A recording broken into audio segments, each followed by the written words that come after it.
Unfortunately, I did not have my gavel tonight, so I'm using my Yeti. So it's on. Call the meeting to order. Start off with the Pledge of Allegiance, please. I pledge allegiance to the flag of the United States of America and to the republic for which it stands, one nation, under God, indivisible, with liberty and justice for all. Notice of this meeting was advertised in Asbury Park Press and the Beacon on January 11th, 2024, as amended August 15th, 2024, by posting the notice in the Fork River and local harbor post offices and by filing a copy of the notice with the Lacey Township Clerk as required by the Open Public Meeting Act. Roll call, please. Mr. Bell? Here. Mrs. Armato? Here. Mr. Conity? Here. Mrs. Walker? Here. Mr. Armato? Here. Mrs. Claus? Here. Mr. Peters? Present. All right. Be resolved that executive session be convened for the purpose of discussing confidential student matters, including but not limited to harassment, intimidation, and bullying, confidential legal matters, including but not limited to the current caseload and confidential personnel matters. The subject matters of these discussions will be disclosed to the public when the reason for confidentiality subsides. The length of the executive session is estimated to be approximately 60 minutes, after which the board shall reconvene and proceed with business at 7 p.m. Action may be taken. Motion? Motion, Peters. Second? Second. All in favor? Aye.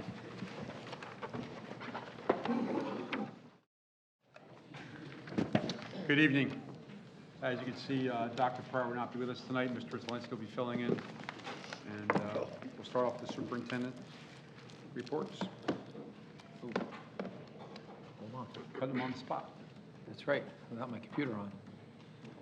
Usually I bring in hard copy, and I didn't this time. Thank you, Board President Peters. All right, welcome to the August board meeting. I hope everyone's having a great summer. The weather certainly is nice, last day and a half. One of I'm pretty good at telling stories. I'm a former social studies teacher. The story of this time of year is that I've got friends I've had for, call it 30 years. Every single summer since I became an administrator, which is now 21 years ago, they go, "Oh, I didn't know you work in the summer." And that's really the anecdote of the day. All the things that we've been getting done since the close of school. I call them like the unsung heroes of the summer months, our custodians, and I can give you all the numbers. 650,000 square feet. They empty, strip, wax, put back together, repeat every single classroom in the district. The high school alone has over 100 classrooms, if you can imagine the work that they do. Shampooing carpets, deep cleaning bathrooms. Our grounds workers, there aren't many of them, and our maintenance guys, we have 150 acres that the school district owns. Cutting, lining, seeding, weeding, mulching this time of year. They'll start mulching. You'll see that if you come by our schools. Transportation has to schedule over 160 bus routes, and that takes them pretty much all summer. Our secretaries and our executive assistants, some of them I call my second mother, because they're keeping me on track. All the things between student packets, schedules, new student registrations, especially in our preschool program. We're going to welcome 150 new preschoolers this year with the expansion of that program. That program is certainly off to a great start. We have a 30-person wait list right now. We hope to absorb that next year as we move along. And of course, our awesome administration. 4,000 student schedules, teacher schedules, new student orientations, which are coming up next week. They hired teachers. They hired paraprofessionals. We probably have hired 30 to 40 paraprofessionals over the summer. Ordering supplies and equipment. Fall sports with the middle school and the high school has begun well before this meeting. Professional development for our staff they're preparing. And we also hosted, I want everyone to remember, school is never out of session in Lacey. We hosted 340 students. We transported them there. Some of our drivers are in the audience for ESY. And we had about 300 to 350 students at our extended school year program at the middle school. So both of our schools were open for 6 weeks in the middle of the summer. We had a great time with that. And I just want to remind everybody that school will open on September 5th, full day of school, not half days. We're going to open with, vigor and gusto and all those fun things as we go along. So we have a lot going on there. And I want everyone to enjoy the rest of their summer. I think it's about, the 5th is probably 15, 16 days away. Do the best you can. The weather certainly looks good right now, and as we go along. Next, I want to introduce Dr. Timothy Dowd and Ms. Margaret Malloy. Timothy Dowd is our district supervisor in charge of grades 6 to 12. He's also our ELA district supervisor for grades 6 to 12. Ms. Margaret Malloy is our 6 to 12 math and science supervisor. They're going to come to the podium, the mic, where you're going to stand. They're going to present our NJGPA scores, our advanced placement scores, and our access scores, which are the exam that we give to our other than English learners.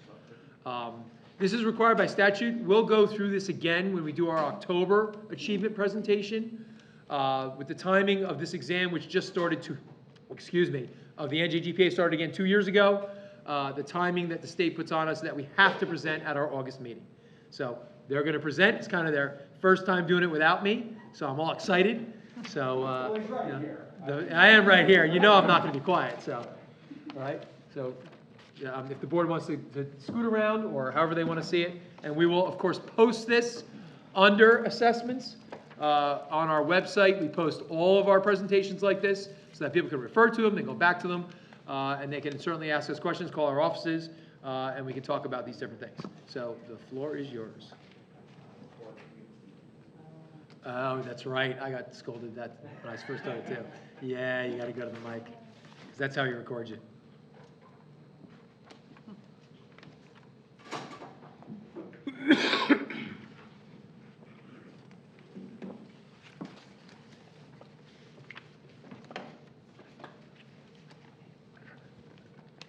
Good evening, everyone. We wanted to stand up in front because it feels like I don't want to have my back half turned to anyone in the audience here, or Margaret. We don't want to have our backs turned, but it's important that you can all hear us and that we have the recording set up. My name is Tim Dowd. As Mr. Zielinski said, I am the supervisor of the district supervisor of curriculum instruction for grades 6 through 12. I work specifically with our ELA teachers in 6 through 12. Joined with me is Margaret Malloy. I'm the math and science supervisor for grades 6 through 12. So we're going to talk about a few major assessments that have occurred in the last couple of months in the springtime for our last school year in 2024.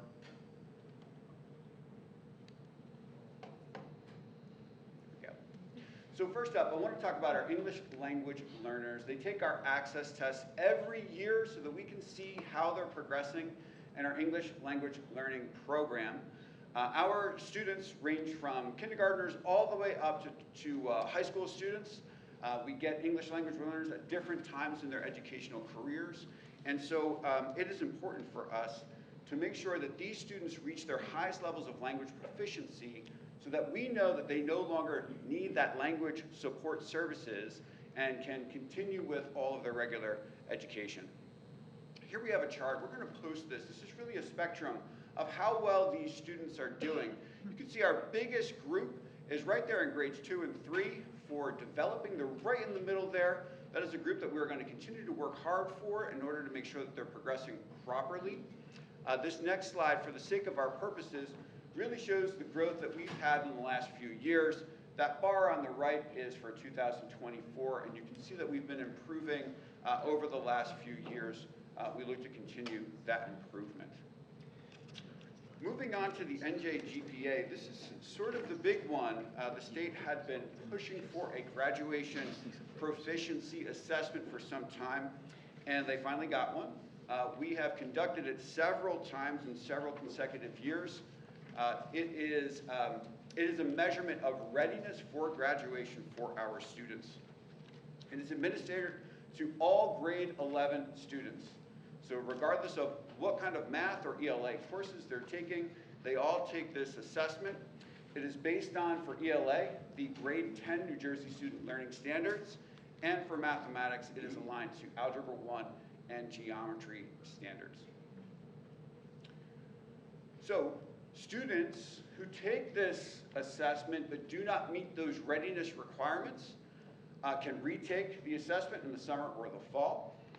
They can also meet a cut score from another assessment like the PSAT, the ACT, the SAT, and also the AccuPlacer assessment.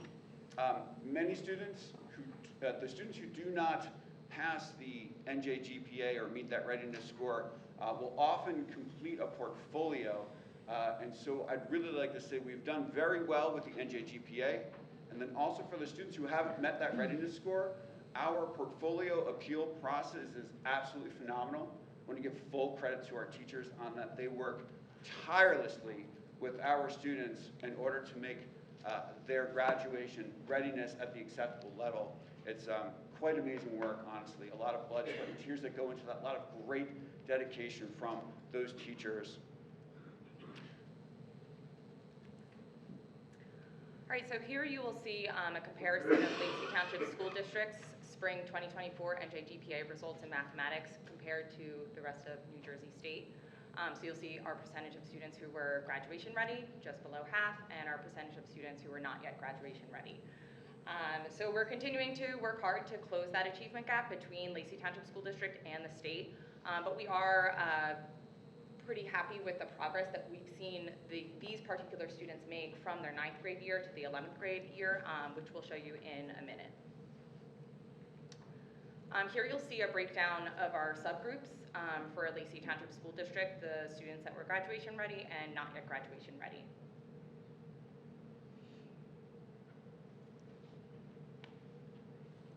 Alternatively, we have our ELA scores here with 76.7% at meeting graduation readiness.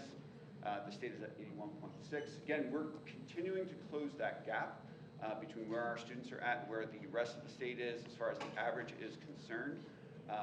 And here are the subscores in those areas.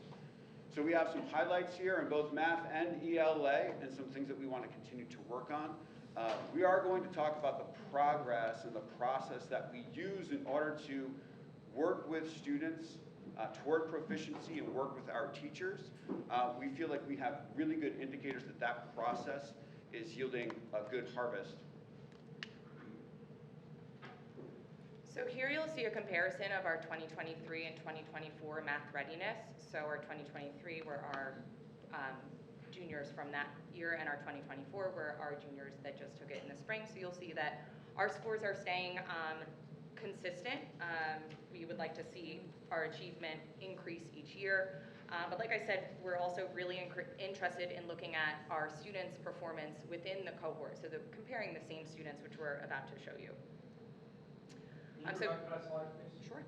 2023 was a higher percentage, wasn't it? It was by about 3%. Yeah. Okay.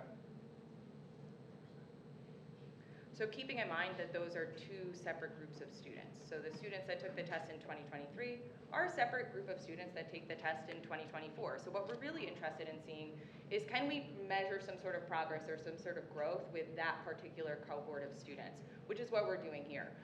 So this is our cohort growth in math readiness from the school year of 22 to 24. So most of our students take the Algebra 1 standardized state test, and you'll see their 2022 scores displayed above. And then those same students will take the 11th grade NJGPA. So you'll see that we had a 34.3% increase from when those students took their standardized state test score as freshmen to juniors, which we think is some progress to be proud of. That's less than 2 years of improvement. Would the 2022 score, would that be any reflection of it during COVID? So is it safe to say that these numbers maybe are a little bit? The COVID hangover, as we call it, affects everybody. Right, Who yeah. was in school in 2020, certainly these kids will be a product of that as well, yes. So then the case is that they got back to real life and we saw a 34% increase. We can hope, yes. Right. I mean, So you could could these argue. numbers be fudged because those are COVID numbers and these are not, this is maybe what it would have been in 2022. So can we really, how you say, measure a COVID year versus a regular school year and then say we did a 34% increase in? Well, keep in mind, 2022 is a regular school year, It was the but years beginning of before it. that were not regular. Right. So you certainly could see that. If we saw no growth, we'd be in bigger trouble than we Sure. are with this. Okay. Certainly, and like Margaret's saying, Ms. Malloy is saying, you know, we're encouraged that we saw lots of growth Okay. in having regular school years, which is, of course, we all know that that was the super important thing, Okay. to get back to regular school years. So your point, yes, well made. Right, and I think that we're hoping to continue to see progress from COVID. You could say that COVID is still impacting us, right? Because even if students were in 3rd grade and now they're going to be 8th graders, incoming 8th graders, Yep. that learning loss we're still making up for, but our hope is that we're making up for it fast, right? Because that's what we need to do. Okay. You know, we're always trying to find an apple to compare to another apple. It's sort of a harder task than you might believe. And so this is, you know, when we talk about this, here's the the NJGPA, the Graduation Proficiency Assessment in 2023, and then in 2024. So 2 different groups of students. You can see again here, it's about, 4 or 5 points. Similar, you know, those 2 cohorts are kind of hanging together similarly with ELA, with the same group of students from 2022 when they were freshmen to when they were juniors, we see a 41.6% increase. And so, Mr. Armato, like that question is a really good one, right? We're trying to find the other apple. You know, how can we really kind of compare, right? We always have the comparison against the state, and that's one comparison, you know? Here's our group of students, how do they compare to the, vast majority of the majority of students across the state, in all of those different ways students show up in high schools across the state. When we look at this, we want to see, well, what about this group? All right, okay, so they're, 3 points and change lower in math than the state average, right? In ELA, we're 5 points lower than the state average in ELA, but how did they grow? And so this is really encouraging because our teachers and our students and our administrators have been working very, very hard in order to affect instruction, the quality of instruction, the quality of our assessments, which I want to talk about next. Well, let's go back a slide then, because this resembles the previous slide. Then what do we attribute the step back in 24 verse 23? Regardless of how small that number is, it's still a step back. And we saw the same thing in math on the same slide. So what do we attribute that? We're taking something that happened in 22, where everybody was COVID hungover, and we're saying, look what we did since then, which is a good number, right? So we're trending in the right way. But then you show these slides and say maybe the trend isn't exactly where we want it to be. Well, the purpose of comparing the 22 to the 24 is that we're comparing the same group of students.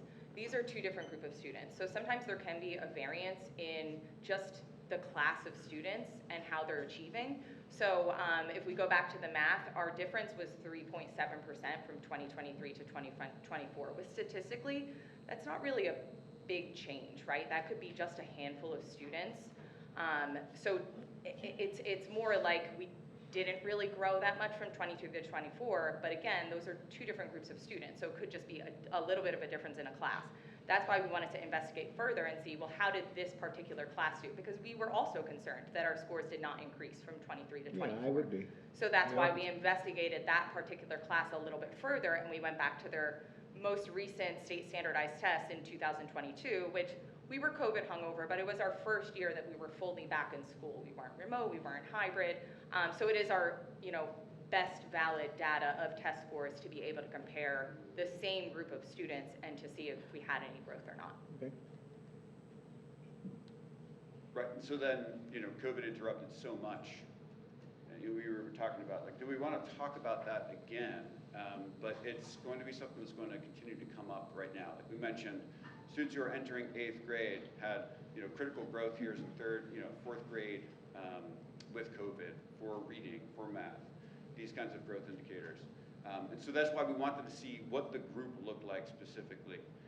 So we are proud of this growth in math and then this growth in ELA because we did see a tremendous amount. 41.6% is a lot. We have been working tirelessly using the framework for NJTSS. It's our tiered system of supports. We're working with our teachers twice a month in PLCs. It's really the maximum amount of time that we can work with our teachers in this way. We are creating targeted interventions for small group instruction. We're also creating common formative assessments. This is really important because we want to know the score. it's frustrating if we get to July and we get results back from state standardized tests, we're sort of like, how did we get here? We want to have better indicators over time that are going to help us know what the score is before the summer comes around. And we're implementing all of that. And we see some of the progress that we've started to accumulate here in those growth charts. We are also using things like IXL strategically to target skill deficiencies, to bolster those skills as students work through various modules in curriculum that teachers assign, that teachers work with, and then also targeted lesson planning. There's been another really great development. We've had instructional data coaches in the middle school and the high school, which are reflected in these scores, the scores that Ms. Malloy and I report back on. These individuals are teachers. They have done an absolute phenomenal job of helping their colleagues guide instruction and working in conjunction with both of us, creating those common formative assessments, making really fantastic lessons that are working to get skills higher for student proficiency growth. So those are things that we're very invigorated and inspired to do, to continue to do, and to make that happen for our students. So moving on to advanced placement summary, you can see that our total AP students have grown tremendously since 2020, 2021, 22. You know, in the last 2 years, we have increased the total number of students by 74. That's quite a lot. You know, that's a little bit less than a third of one class of students taking AP courses. The number of exams has also jumped up precipitously at 368 just from last year. We're seeing a very big rise in the number of exams that are administered. One thing, if we're asking more students to take more AP courses and also more exams, we're also proud that our average of students who have gotten a 3 or better, which is sort of like the passing number, has maintained at about 54%. I want to make sure I'm reading this correctly. I'm sorry if I'm prolonging your presentation here. But from what I can see, it looks like we did a tremendous job during COVID, into the COVID hangover, right? Am I right? Is that we went from 45.38% in the percentage of total AP students with scores 3 to 56%. That's a positive, right? Yes, you're correct. Why You're aren't we seeing a positive. highlighting this kind of stuff to the community? This is a good story to tell. The big Whereas- number here too is the number of kids who are taking That's AP exactly right. courses. So I don't That's a understand why huge we don't number know for any this school. sooner. This should be something that we should be celebrating, especially through what we went through in 21 and 22, and that you could be able to produce that number, and then it get a good spike in 23 and 24. That tells a very good story, as opposed to the slides that we saw previously, had me feeling a little, okay, why do we have that step back? And we're also one of the few high schools where our students have access to AP course loads from freshman year on. So do you attribute those numbers in 21 and 22 to kids just being home and having nothing better to do? You know, now. Nobody's, I'm We've- just curious. We've done a 3-year push to make sure that everyone has access, and we've done a 3-year push to make sure that it's quality instruction. Because That's why you're seeing good numbers like this. That's positive. That's what I think we're looking for as a board, is that kind of positivity throughout the Absolutely. years. And another thing too, these are important numbers when it comes to U.S. News and World Report rankings Okay. and other rankings. Like NJ Monthly comes out with a ranking every couple of years. They're not consistent with their rankings. But we're specifically targeting students to, make these programs a little bit bolder and bigger. Well, if no one said it, congratulations. That's good work. Thank you. I'll pass it on to our teachers because they're AP doing teachers the are hard hard. work. AP Yeah. teachers are the But hardest I have a workers. quick question.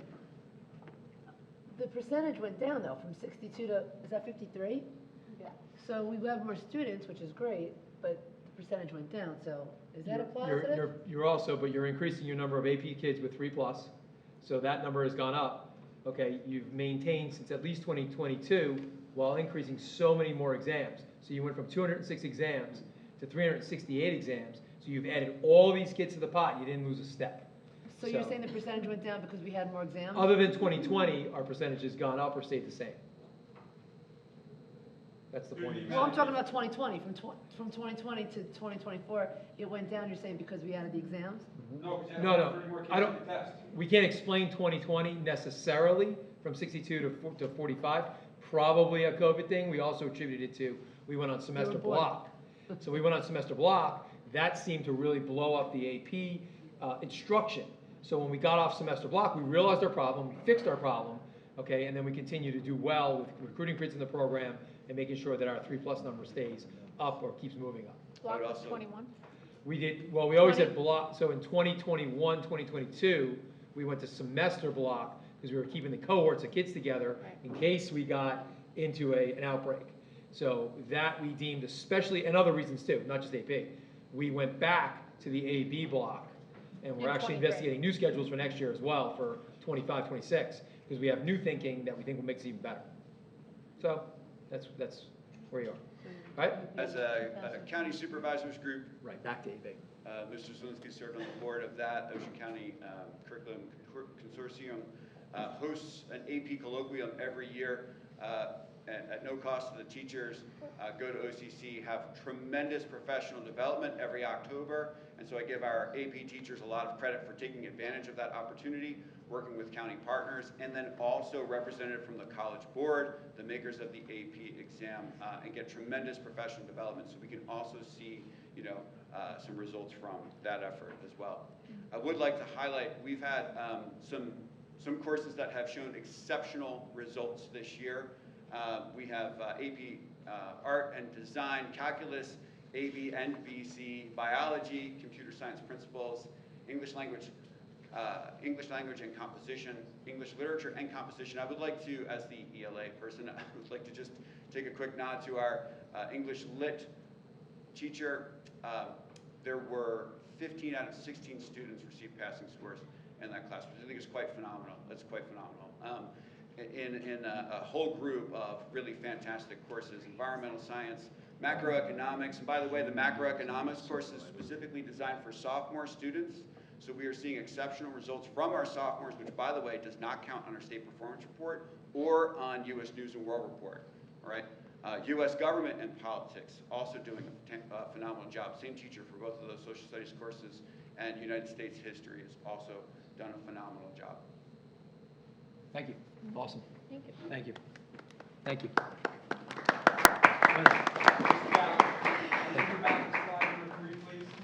Slide number 3, please. I'm going to go back to the beginning. Right? That one. 3, The WIDA access scores? that's 4, one more back. Oh, okay. It's numbered on the bottom. Perfect. Okay. I was just trying to get through that real quick. I know you guys made the presentation. I'm just trying to process it with the zeros. Well, let's just, so it's a spectrum of students. So the total number of students in each of those grades or grade bands is in that second column. That's number of students. So we had the 11 students, let's take column 4, 5, you have 11 students. They all landed in the 3 or 4 and 5 in those categories. They didn't land in the lowest of the categories when they took their exam. That's why they're zeros. That's all. All right, thank you. Thank you very much. As they exit, we do every year, I do a quick report on our random drug testing program that we operate at Lacey Township High School. We also, just parents who don't know about it, we also operate a voluntary random drug testing program for Lacey Township Middle School. Middle school is strictly voluntary. Parents can sign up every year. But the high school is a mandatory program. If you participate in clubs, sports, have a parking pass, want to go to homecoming, you've got to sign up for the random drug testing program at the high school. At the urgence of our public, we like to report out. I can't publish these results because they would reveal students, but what I can tell you is that the program last year, we administered a total of 483 exams, both between the high school and the middle school. These are urine tests that we do confidentially in the nurse's office. And then we have a whole procedure, which I am very happy if anybody ever wants to call me on random drug testing. We wrote the policy that has been adopted by the state of New Jersey here in Lacey. Anybody who ever wants to call me about random drug testing, I'm happy to talk to you about it. I'm happy to give you as much detail as I can without revealing certain things. But we all, the point is that we have a lot of kids who got help because we were able to identify them, mostly marijuana, that's what stays in your system a long time. We are seeing an increase, just so parents know. We do believe that the legalization of marijuana is fueling that number. You know, it's something that we're mindful of, we're watching very closely, but it does exist, and this is kind of our annual report. I can't publish it because it would reveal kids, but I'd like to give that so that the taxpayer knows that we're using their money wisely. So that's the end of my report, President Peters. Thank you for the opportunity. Moving to public comment. An audience member wishing to make a comment will raise his or her hand when called upon, state their name, address, affiliation, intentions, and make a statement. Comments will be addressed to the board president. Comments will be made to one issue at a time. Comments are limited to 5 minutes and 5 minutes only. No audience member shall be recognized twice until who have wished comment have been recognized. The portion of this meeting is for public comment only. There is no questions answered. The purpose of this board meeting is to perform our business in public. Everyone is entitled to a public comment. If there is a question for the board, there is an established chain of command. Anybody for public comment? Yes, ma'am. Please state your name and address. My name is Dorothy Bonfanti, and my address is 1901 Parkside Drive in Forked River. I'm sorry, I don't really talk in public much anymore, so this is a lot for me to do. My name is Dorothy Bonfanti, and I have been a Lacey resident since 1985. Some of you up there grew up with me. Some of you know me from various things I have done through my nonprofit work in town. Some of you know me from volunteering with the Lacey Alliance and the PTAs, and some of you, unfortunately, only know me because my 17-year-old son, Daniel Watkins, took his own life on November 26, 2023. I would like to say that I am here to thank the board for their acknowledgement of my son, Daniel, and the other students who sadly lost their lives this year in our district at both Lacey Township Middle School and Lacey Township High School graduations. But that would be like thanking someone for doing half the work they were asked to do. The way your board handled the graduation ceremonies this year for the students who passed away was absolutely disgusting. Not only did you not honor what was promised to myself and my husband and the other families that had seniors and 8th graders graduating, but you waited up until the very last minute to even tell us that you changed it, because you knew that if the graduating student body had heard that you weren't going to give the families what they were asking for, you would have a walkout or a refusal to stand at both graduations. April 16, 2024, the superintendent told me and my husband to my face in this very school that you would be allowing myself and the other families the option to walk for our children, that we would have seating next to the stage, you know, where all those empty seats were during graduation, and that we would be allowed to walk up on the stage in honor of our children regardless of how they lost their life. The students, some faculty members, and the community signed a petition with 3,761 online signatures to be exact, and an undisclosed 10 to 15 paper pages full of 20 signatures each page, which is roughly about 300 signatures, to allow this to happen. The senior class of 2024 wanted this for themselves to continue in their own healing, and for us, the families who lost our children. But instead, you decided as we were walking out of the media center on graduation day to walk out on the field, we were told what was going to happen, literally minutes before the ceremony started, where you knew we couldn't contest any of it. And then so sloppily handed our children's diplomas while we sat in the reserved handicap seating on the track field, nowhere near the stage, or even in the seats that were literally set up next to the stage for us. The poor excuse of an opening ceremony that sounded like you typed in the question, and I quote, "Write me an opener for a graduation mentioning something about devastating loss into Meta AI on the Facebook search bar." That's literally what that sounded like. Also, while I'm here to quickly mention the issue of assemblies that were put into place this year for mental health.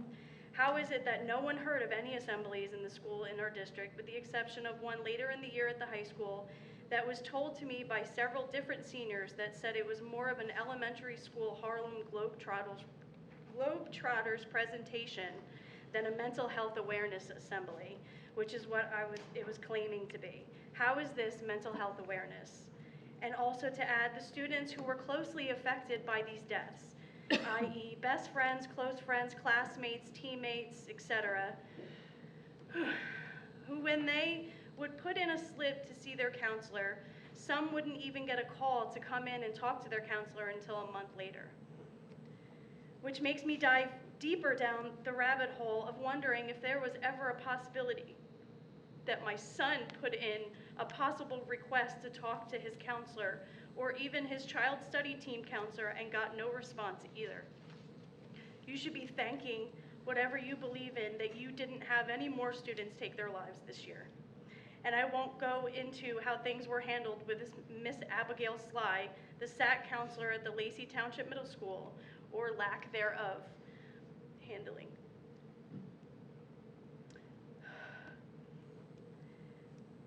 Or maybe I should mention how Mrs. Sly said to my 13-year-old daughter that if she continued to vent about a certain student to her, that she would hang everyone. But you already knew this since I wrote this email back in February 2024 and CC'd all of you up here today in it. Or how you didn't allow any of Chelsea Deal's friends, I'm gonna keep talking. Ma'am. Chelsea's Deal's. Ma'am? You can you finish have your a sentence. Very, very important statement, I believe that. But if you would just please follow the I'm order. almost done. Just take a break, and we'll let you back up. I'm literally almost done. Okay, go ahead. Thank you. And how you didn't allow any of Chelsea Deal's friends decorate her locker in memory of her, or even allow a simple picture to be hung with her friends and peers on the class windows in the front of the middle school, because per higher administration and Compass, we were told not to hang her picture or allow the students to decorate her locker. Either way, I am extremely disappointed in the way all of this is handled this entire school year and not just the graduation, and I know I have the families of those other children lost who stand behind me in that thinking as well. You failed our children, you failed our children's peers, and you failed our families. You tried to take the deaths of our children and shove them under the rug. I beg to ask you the question, what if it was your child? What if you were in my shoes and your child died? Would you have wanted to be promised one thing and then told another? Would you have wanted your child's name and legacy to be snuffed out and quieted for the sake of what? Saving face? So you didn't have to deal with it? Because it certainly wasn't to think about the feelings of the other students, as I've been told that's the reason for the supposed abrupt change right before the graduation ceremony. The students wanted this. They passed out petitions throughout the school, the student body to sign. They shared the link online. They advocated for what they thought was a proper way to honor their best friends, kids they've grown up with alongside for years in the school. I have so much more I want to say, but I'd probably be up here for a lot longer than I have been, and my choice words would not be as nice as what they were. So I'll just leave you with this. Good luck and congratulations, Mr. Zielinski, on your promotion for acting superintendent. Here's to hoping that you do a better job than your predecessor, and you put that $212,000 salary to work and step up to the plate and bring our children better support systems, better education, better resources, and overall better school experience. Thank you for your comment.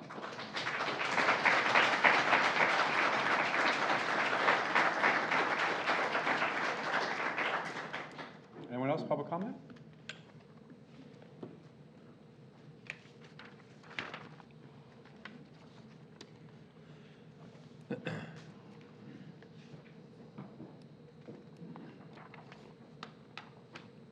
Please state your name and address, sir.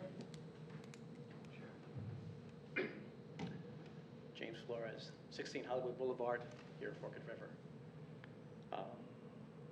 My condolences to you, sincere condolences. I'm going to make this quick because this is hard.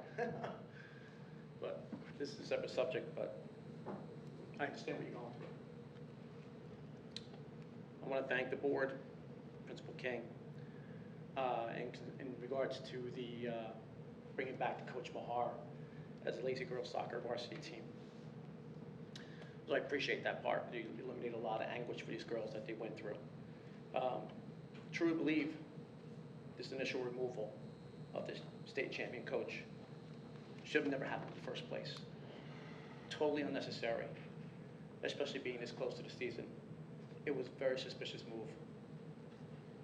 Don't understand it still. Part of me thinks it was some sort of personal vendetta. I went back, talked to a few HR people just to understand in my industry, in terms of performance and how we, base things and make decisions. But the bad part about this was that, the girls suffered from this, really, from going through this process. So I think we're moving forward, obviously, with the rehiring of Coach Mahar. But I wanted to come down because I feel like this is an abuse of power when you look at it and look at behind the scenes. And again, some sort of personal vendetta, I'm guessing. I don't know what it is, but I think that's something for you guys to investigate. Unfortunately, it's a black eye for our town. And, for these girls too. I'll be honest, I'm being approached. Local taxpayers asking me what's going on, why is this coach being removed for doing a really good job? I'm hearing from other towns in the soccer world, right, asking me, why is this happening? But it's just, information for you guys to understand. For me, I hope no other coach goes through this process here in Lacey. I hope the process is, fixed going forward. My concern, my daughter and a few others that spoke up, I hope there'll be no retaliation. They are in other sports as well. I did speak with King, so I give King credit. He spoke to me. He said I'd come to for anything. But so I'm going to keep it short and sweet. Thank you guys. But still, very concerning still going forward for the ones who spoke up, and obviously the programming that's out there for the girls and what they're going to participate. And again, my condolences to you. So give me back a few minutes because of her speech. Thank you, Mr. Flores.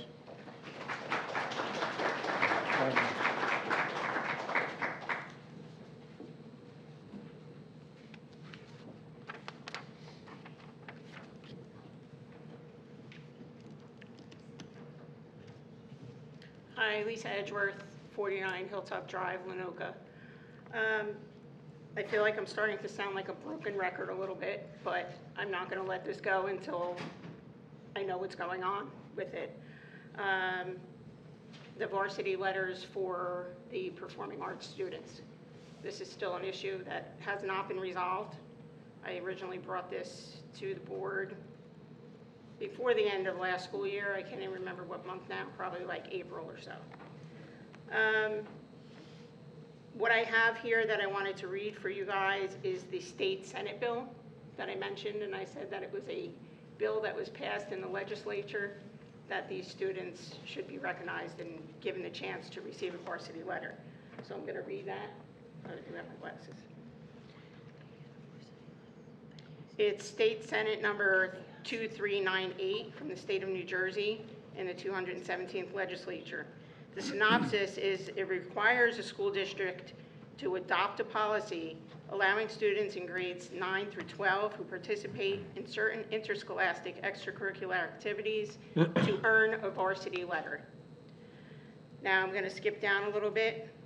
Be enacted by the Senate and General Assembly of the state of New Jersey. Number 1, a school district that includes any of the grades 9 through 12 shall adopt a policy to provide that a student enrolled in those grades who participates in any school-sponsored interscholastic extracurricular activity that includes competition in which the student competes against students enrolled in schools outside of the district may be eligible to earn a varsity letter awarded by the district. Now, it's not saying that we have to give them a varsity letter. It's saying that we have to make it possible for them to earn one. So we need a policy in place, and I gave you some ideas on how to do that. So what the statement is this bill requires a school district that includes any of the grades 9 through 12 to adopt a policy, and this act shall take effect immediately is number 2. So this is something that needs to happen. There's some people who are probably a little bit more upset than I am about this, and that it's taken so long. And you know him, my son, who went to the state to help fight for your budget, okay? Not that he's even part of somebody that would benefit from this. However, he said, well, if you don't get it, you go to the state, because it's the law. Okay, so I don't know, and I'm not trying to be, it just feels like I don't know what's going on. You know, I keep asking and keep asking and keep asking, but there's no communication back that I don't know. Like now I know it's in discussions with Mr. King and maybe being finalized. But until I got to the meeting and I, you know, handed this to a couple of you tonight, I had no idea. So communication is important, especially when somebody's, you know, asking the same questions over and over again. Just keep me in the loop so this way we know what's going on. Can I have that bill number, please? 2398, I have a copy for you if you'd like. Thank you. I have, it's good. Thank you for your comment. Anybody else, public comment? Okay.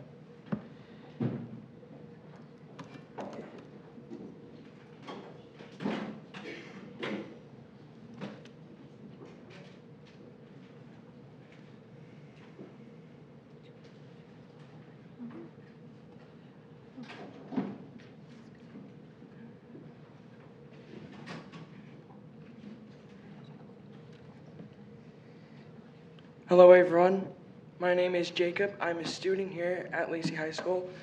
It's hard to believe that I'm starting what will become my senior year in just a matter of days.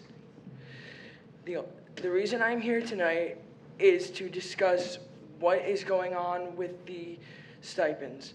For those who aren't aware, I have officially lost 3 classes: a language, media marketing, and linguistics, and 2 clubs.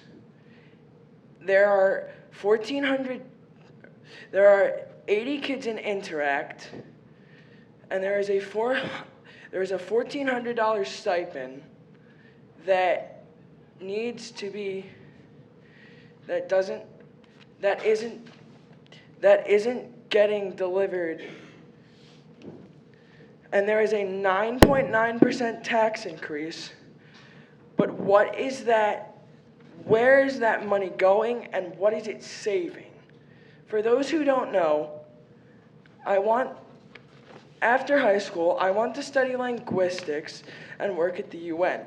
And I feel like with the loss of that classes, it is not giving me a proper jump on my college education and what I pursue and what I want to pursue later in life. So I leave you guys tonight with one question. What is going on with the stipend, and what is the good of this tax increase? Thank you. Thank you for your comment.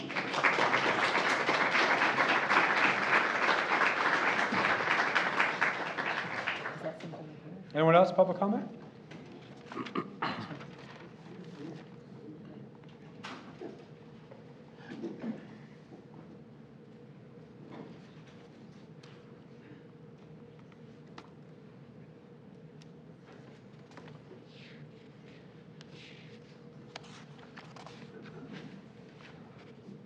Heather Scanlon, 948 Newark Avenue, Forked River. But I'm also here tonight representing the Rotary Club of Forked River and the Lacey Municipal Lions. Jacob started to open the door to what I'm going to talk about tonight, and that is the concern that we have over the co-curricular positions that are clubs, stipend positions that are being cut. Looking over the list, we've discovered that Interact is not on the list to be approved, nor is Ada. And I'm sure there's other clubs too that are very worthy of funding. I might add too, as Jacob did mention, the stipend position for these clubs are at the lowest level, $1,448. You have a lot of other positions that include a lot more. Now Interact, as Jacob said, has 80 students. Last year, these kids signed up and they've attended many meetings and they continue to depend on a lot of their community service. Interact is an arm of the Rotary Club, and like Rotary, their focus is on service. And I stress service, community service. With Rotary, they help with our turkey distribution. They help for 2 days over Friday and Saturday morning. And a lot of these events are not just during the school day, but they're on the weekends as well. They also help with our ELF program, our doggy derby. I know the Interact, they go to the soup kitchen, and the advisor takes a lot of her time on the weekends to do this. So they provide a lot of community service opportunities. Community service is really very important for students, as well as athletics and everything else. And it seems to me, in going over the list, that you have very few clubs left on here to be approved that involve community service. Community service is important for their scholarship applications, and it's very important on their college applications as well. We also, the Forked River Rotary Club also provides students to attend a leadership academy. This year we sent 3 different students over 5 days for them not to come back now to the club and be able to pursue what they've learned, and it just doesn't make any sense.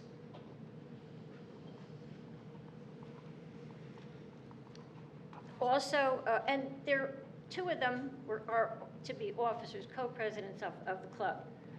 So, and Rotary also spends a lot of money on scholarships. We give $20,000 a year for high school student scholarships. Many of them do go towards Interact. Not just Interact, though, but the most important criteria is community service. How are they going to be able to get community service if they don't have these opportunities? And I'd like to take a minute to talk about ADA, which is the focus of the Municipal Alliance. As many of you know, ADA, Association Against Drugs and Alcohol, is supposed to be a club that helps prevent students from experimenting with drugs and alcohol. We all know kids are going to do that, but the idea of this club is to reinforce that. Not only do they have to pledge to be alcohol and drug-free, but they also help by spreading the message among other students. They provide like peer-to-peer support. So a lot of these students who participate in these clubs are not into athletics. So what are we providing for those students who don't have athletic programs to participate in? So I would respectfully request that these and other service clubs be reinstated. Thank you. Thank you for your comment.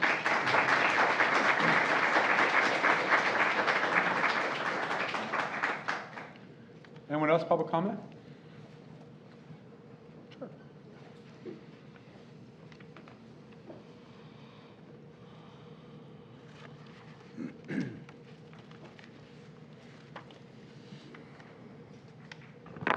Hello, everybody. Steve Sauter, 402 Cranberry Court. Kind of a little nervous that I'm getting comfortable standing at this podium at this point.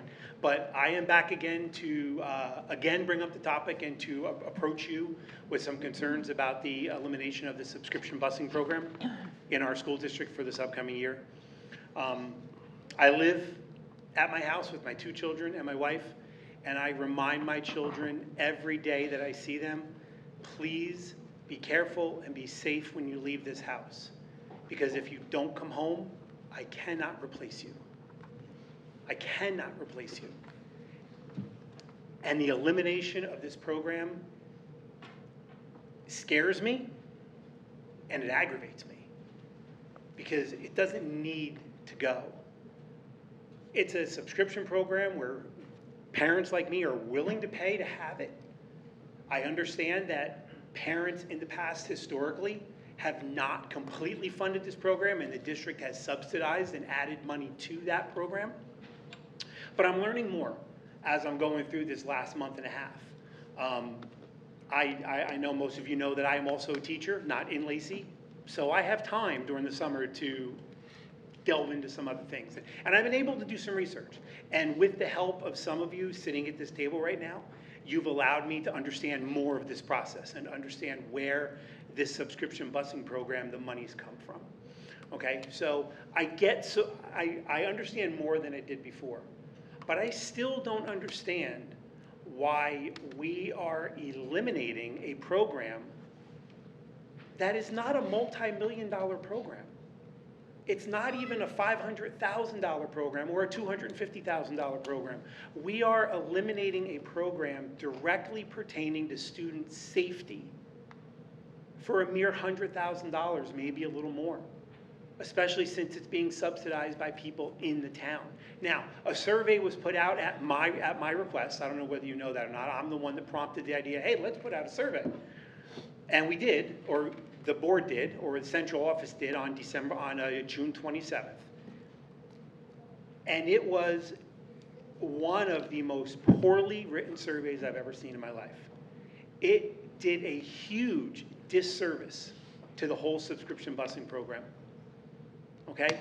It threw out a number of $1,100 per child for subscription busing for this upcoming school year, when the last number was $230. I paid $230 for my son last year, and now we're $1,100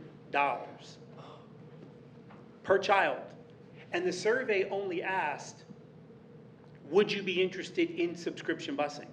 It didn't even take into account that there could be multiple people, multiple children in one household that would be using that bus. It's not $1,100 per family, it's $1,100 per child. So if you have 2 children like I do, $2,200. Where did that come from? Where did that number come from? And I'm finding out recently that even some board members don't know where that $1,100 came from, where that number comes from. I'm finding out a little more, and I'm understanding a little more. And I understand there's a lot of variables go into that number, but $1,100 is, in my opinion, grossly exaggerated. The survey did not explain where it came from. The survey did not take into account multiple children per family, because in the end, it's going to matter how many people ride the bus. If we're helping to pay for that bus, the more people that ride that bus, the cheaper that bus should be. Now, I understand there's also another component of free and reduced programs, and that has to play into it as well. I'm understanding more about that as we go ahead, okay? And I also understand, as of this afternoon, that the new survey that is going out, that was supposed to go out last Thursday and didn't, and then was supposed to go out Monday and didn't, is now going to go out the end of this week. So I am hopeful for that survey. I am hopeful that we will be able to gather the information that we need to really try to figure out how much will it cost per family to run this bus. I understand that it's $35,000 a year to put a bus on the road in Lacey Township. $35,000 to put a bus. And that's if the district paid $35,000. You're going to get money from us to help pay for that. So we are eliminating a program that's not even a bank breaker. 3 buses, $100,000. 2 buses. If I wait, can I have more time? You can come back after. At the end? Yeah, at the end. Thank you so much. Thank you. Appreciate it.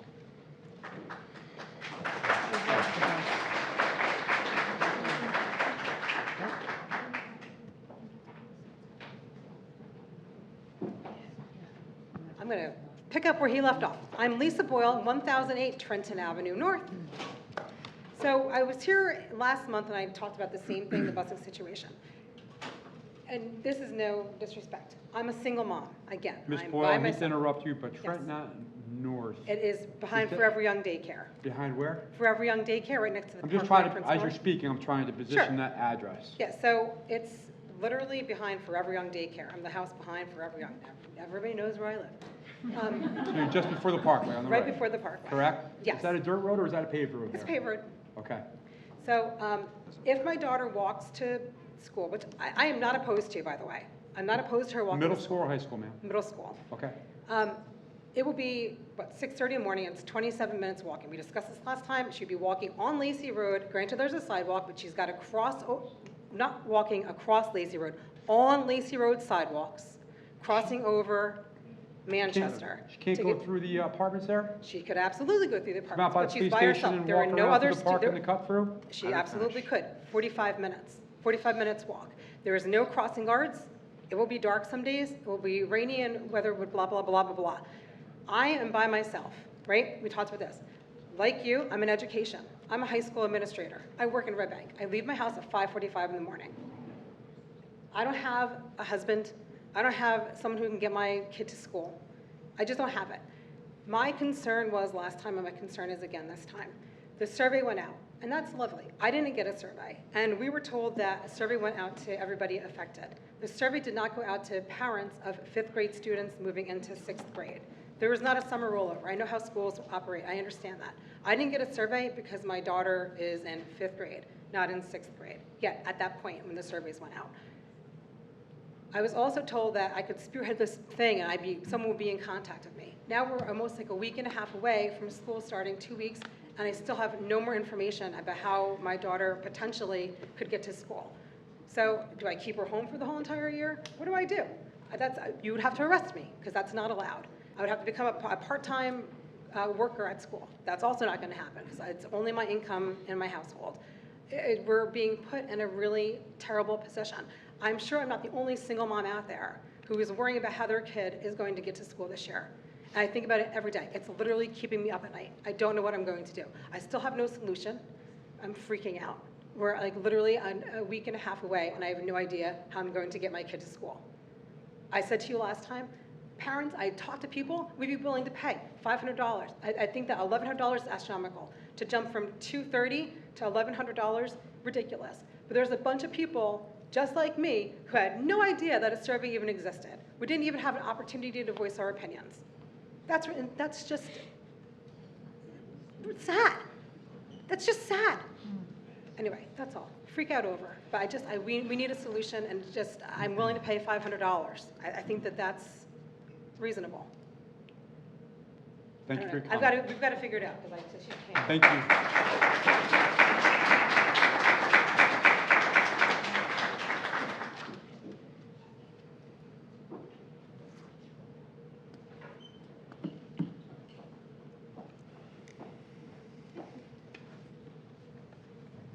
Hello, my name is Cooper. I'm a junior at Lacey Township High School, and I'm here to talk about how I was just informed about a few hours ago that the Lacey Township School District will no longer be providing funding for Interact Club for the upcoming school year. I've been a member of this club since freshman year, and I'm not only saddened, but I'm also disturbed by this decision.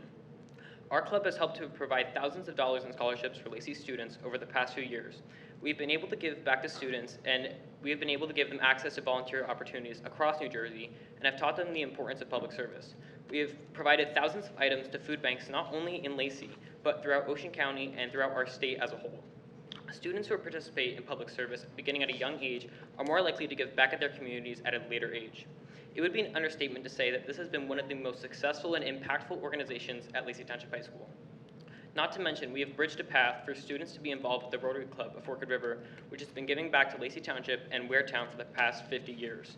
By defunding this club, you are eliminating students of opportunities across New Jersey and limiting supplies for families in need. As a member of the Interact Club, I strongly suggest that you rethink your decision on this matter and help Lacey students thrive. And I'd also like to mention that I was just informed that the Surfrider Club will also be losing funding for the school year. And I'm the vice president of that club, and I've heard nothing of this, and I just was made aware of this now. So, thank you. Thank you for your comment.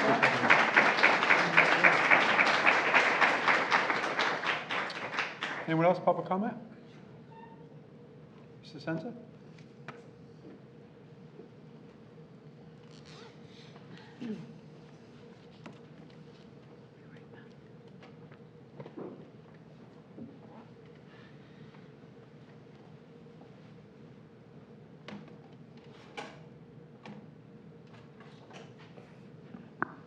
Regina DeSenza, Sunset Drive, Sunrise Beach. I understand the first referendum meeting that was held on August 6th was not recorded for the public at large to see, hear, or listen to. Is that correct? And I understand tonight's meeting at 5 o'clock also was not recorded. Asking for up to $86 million on a March 11, 2025 referendum and trying not to let it be televised? How sneaky is that to have your referendum kickoff meeting out of the public eye? Only the people that attended know the details discussed 2 weeks ago and tonight. What did I promise this board more than once in the last few years since I left office? I guess you all forgot. I will fight any referendum in any way I can. The 9.9% tax increase put a lot of people over the edge. Too much money in this district has been spent and allocated to non-maintenance issues, and that is why I'm so upset. Years and years of infrastructure neglect are now coming to a head. Money always geared to personnel and benefits. Clearly, this district is running into a bankruptcy situation. Failure to keep up infrastructure shows derelict of duty. I'll never forget when I was on the board, we were told the high school boilers were ready to blow up, and they got replaced within the budget, although it should have been done much sooner, before they were potential death traps. That's just one example. There were a lot of untruths set forth to the public in 2009 with the previous referendum. We were told the roofs were replaced under warranty when the truth was they were repaired under warranty to handle the solar project. Now the roofs are in jeopardy because they were not properly secured or replaced in 2009 to handle a 20-year solar panel project. Mr. Peters, please don't challenge my observations and conclusions because you have never read all the materials as I have done since 2009. The only mistake I made was believing people's answers to my questions without seeing enough proof. Bottom line is, roofs were repaired and maybe one was replaced during the solar installation in 2009. The public was promised those roofs were going to last the entire life of the solar project, and now they didn't. So why should we believe anything the board tells the public now is the truth? The public was lied to backwards, forwards, and sideways by the former business administrator and superintendent and board for the previous referendum. We were also told no expense to the taxpayers because SRECs were going to cover the bond payment. 3 years after the project went in, SRECs tanked like a rock. This is no one's fault, but no one asked the bonding company to have an early call date for payback. If you don't understand something you're signing or have the proper amount of time to do the job of board member correctly, then you shouldn't be sitting there. To bond for $19.8 million and then have $8.2 million left over with no provision for early payback is the fault of Acacia Financial and the board. No one seems to have enough business and financial savvy to handle these financial details. At home, on a residence, people generally replace a roof 20 to 30 years. If the roofs here were not properly fortified to handle the proposed 20-year life of the solar panels, whose fault is that? I would say we got a lot of baloney with the project from DeCara Rubino and Ray Angelini, the solar installers. People of Lacey, do not believe this snow job that this money can be borrowed at no expense to the taxpayer. It's a lie. They simply want to trade off one bond payment for a new bond payment with 5 years still left on the solar bond. So energy was generated, there was small electric savings, but not nearly enough SREC profit to cover the cost of what ended up being a $12 million solar project. You got a fight on your hands. Thank you for your comment. Anybody else want a public comment? Yes, ma'am, in the back.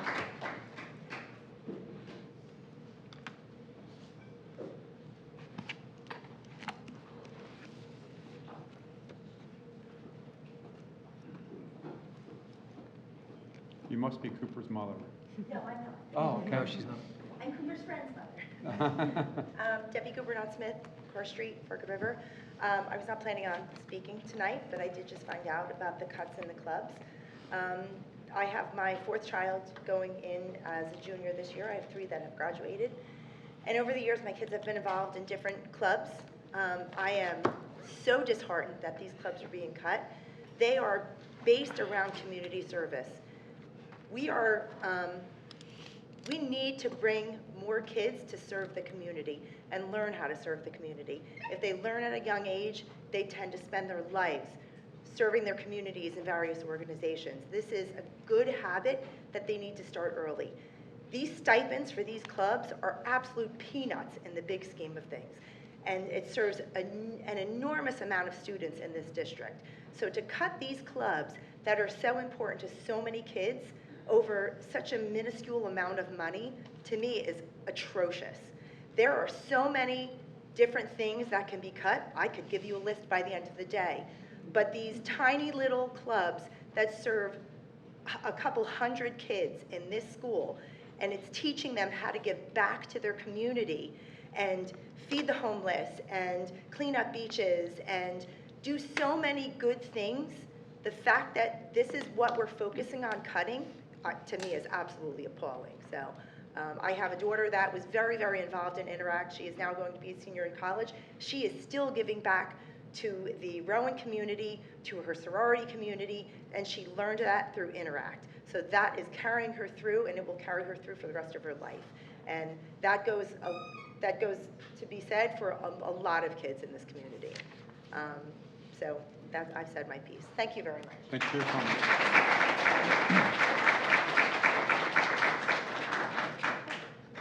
Anyone else, public comment? Yes, sir.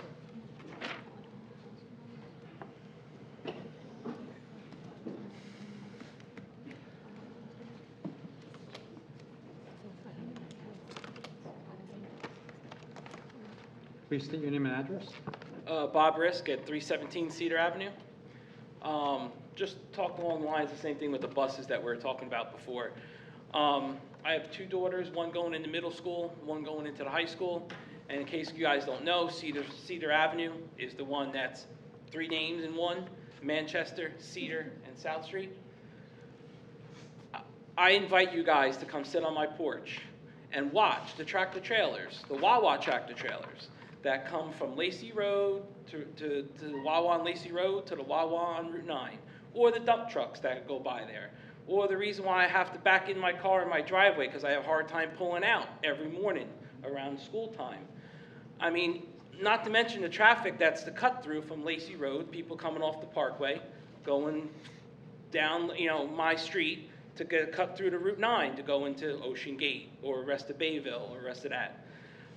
I just don't understand. I mean, why? And if you're going to pull the buses, then why isn't there should be a crossing guard then on my corner street of Dugout and Cedar. We looked at the maps. South Street, which is a half a block to my right, is on the busing map. Why is not my house on the busing map? I mean, it's right next to, what's that park there? Hebrew Park. I am 2 houses away from the entrance to Hebrew Park, but yet my daughters don't get a bus. If they could walk, like I said, literally a half a block to my right and get a bus, why can't I get a bus on the corner of Dugout and Manchester and Cedar Avenue? I just think I should come to these things more often. We find out how much we're going to spend on roofs and $212,000 for the superintendent I just found out gets tonight. Turf fields. What's the sense of spending money on the turf fields or the roofs? We can't get the children to the schools to enjoy the turf field or to enjoy the roof on there.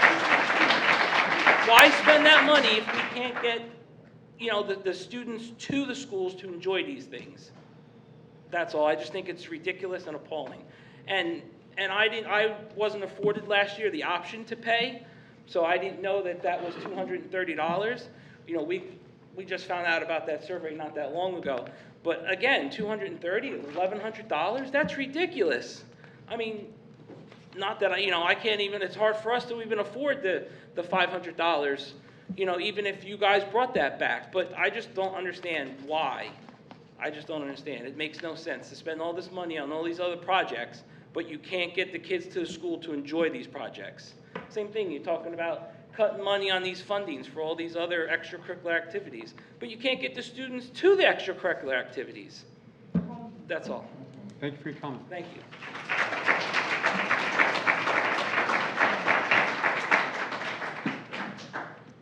Anyone else, public comment? Yes, ma'am. Wait, she's coming.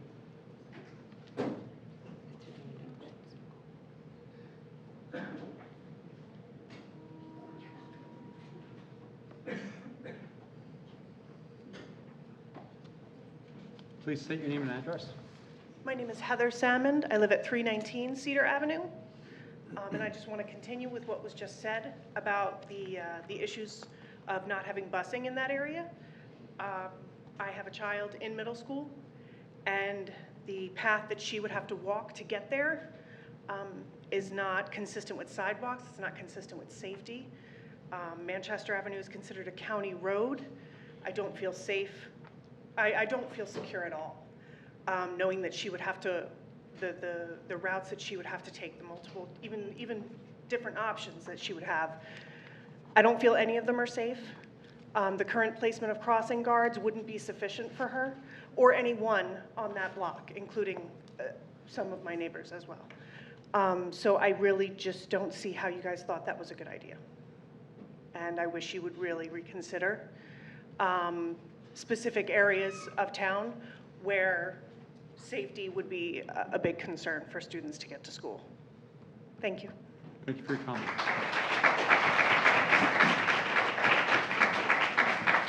Anyone else? Mr. Bidnick? Go ahead. Yeah, that's fine.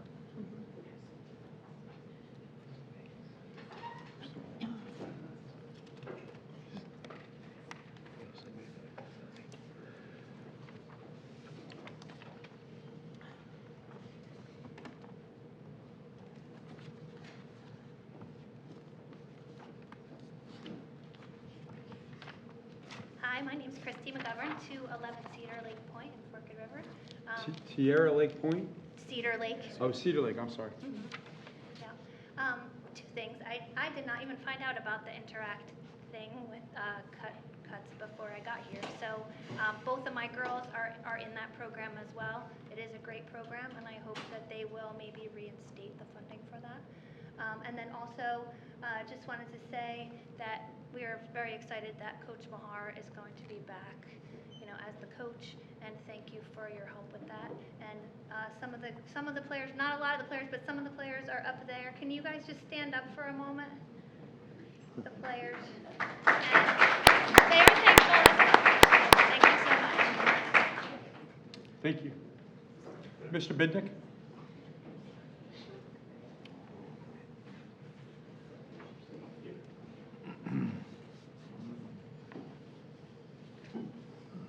I'm going to have to come back up because I have part 1 and part 2, and I know it's probably going to go beyond 5 minutes. Absolutely.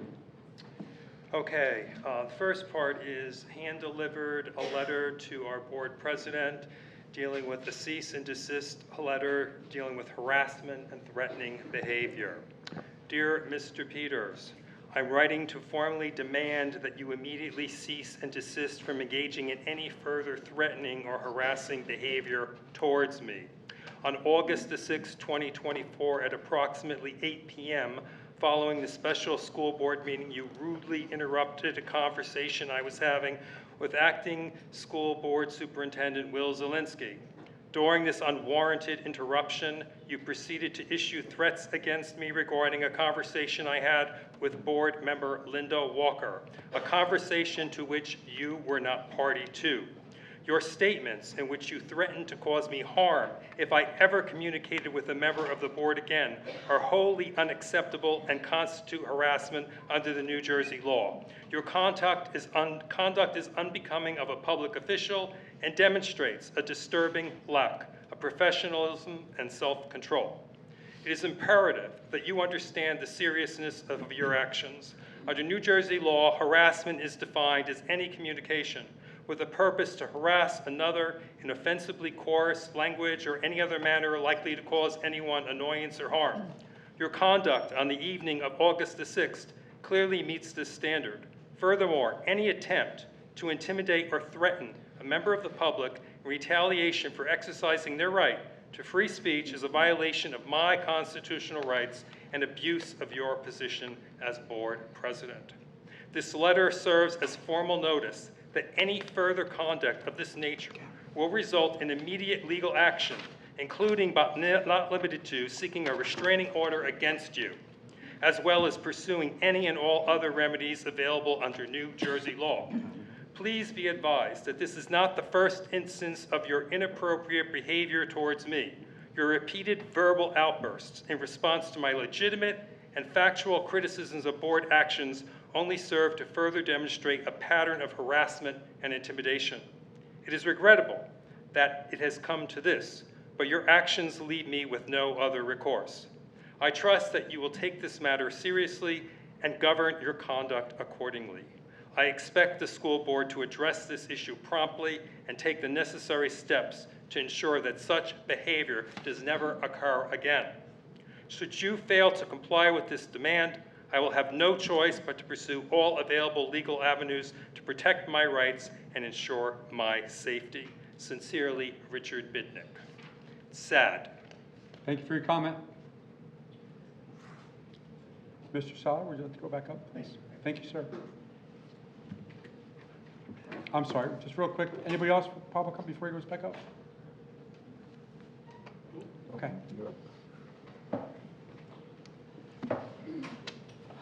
All right, so once again, thank you. Steve Sauter, 402 Cranberry Court. I wanted to share some information that I've gathered over the past couple weeks through various Oprah requests with Lacey Township, the state of New Jersey, and with the assistance of the administration at Lacey EMS and Lenoka Harbor EMS. I believe that knowledge is power, and I believe that you need to know some things in making decisions about the subscription busing. So I've compiled some information that I want to share with you.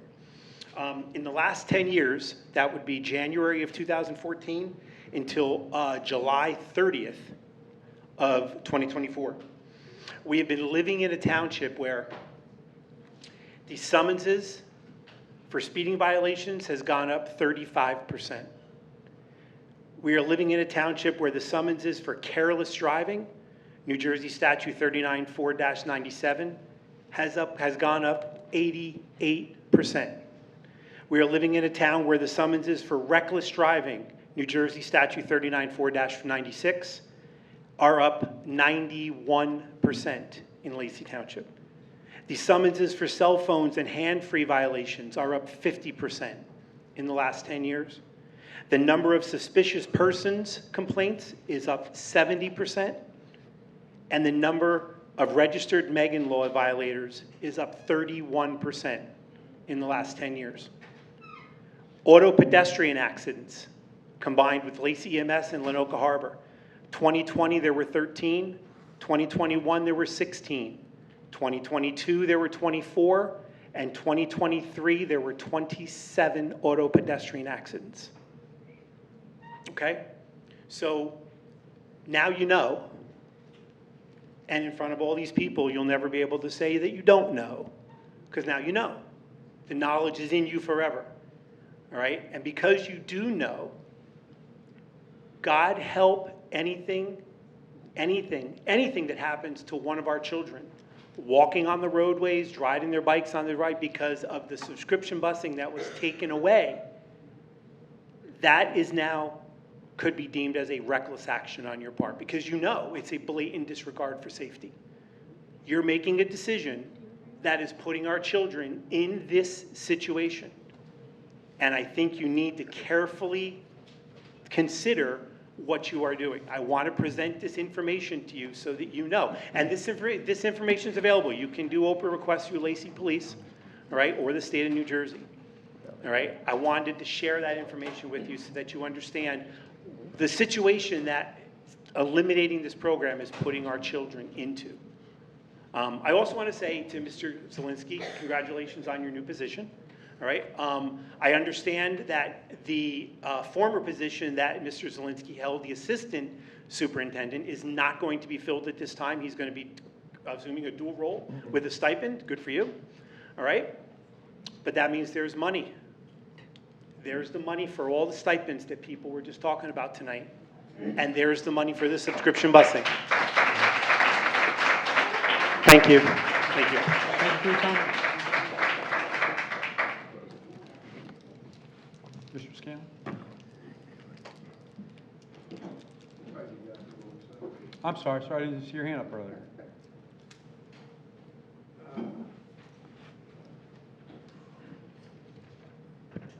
Ed Scanlon, Barnegat Pines. Just very briefly, I just would like to offer my opinion that the referendum meetings that you intend to have for the next several months, 5 o'clock is a very bad time. People are coming home from work. They can't get here at 5. If you really want to encourage the public to support it, I think you need to make your times for this convenient for the public to get out and get the information. If you don't do that, then people who are going to, the people who turn around and say you're trying to hide something, are going to have a case. But if you make it a time that's available to everybody, then you can get your message out. Thank you. Mr. Bidnick, you want to finish?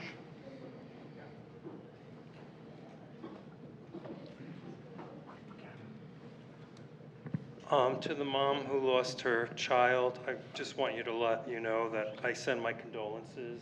I feel terrible about the way you were treated. It's a terrible thing.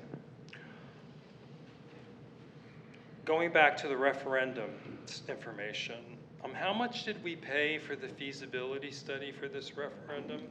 From what I understand, it's to the tune of like $30,000.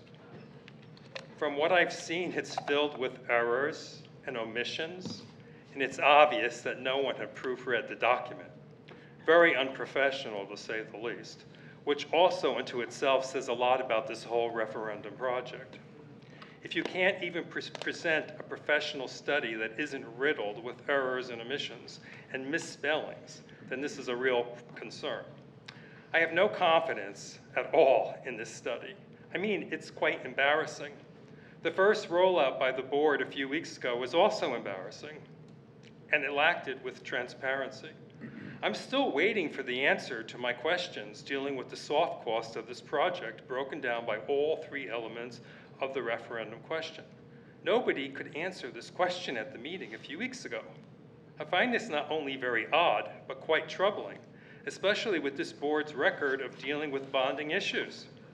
I am, of course, referring to the botched solar panel bonding of $19.8 million that was way over bonded and which we, the taxpayers, are still on the hook for today.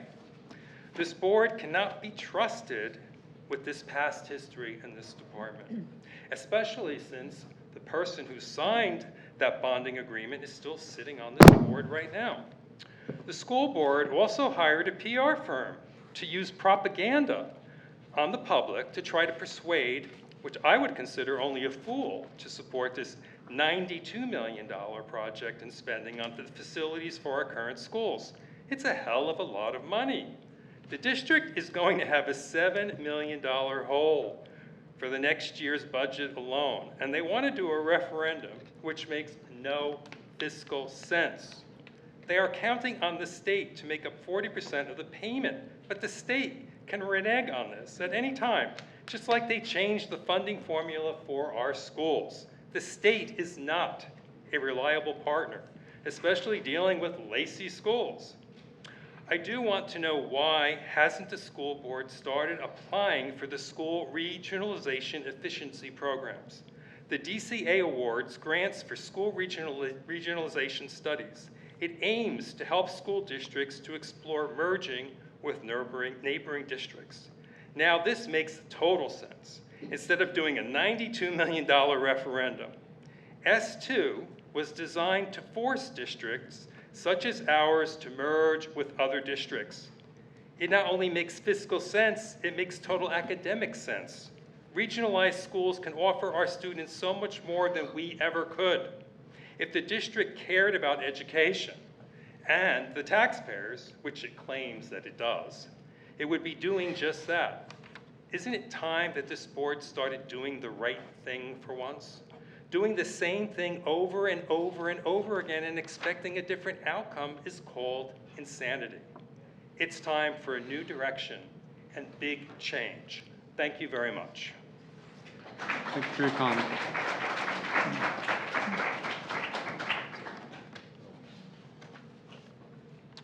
Okay, we're going to close board. I'm sorry. Didn't you already speak, Mr.?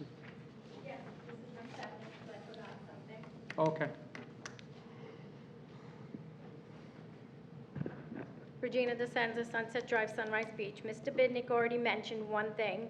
At the 5 to 6 p.m. meeting tonight, it was revealed that the board plans to add one more item to the referendum, the turf field, now bringing the grand total of the referendum to $92 million, which I feel is absurd.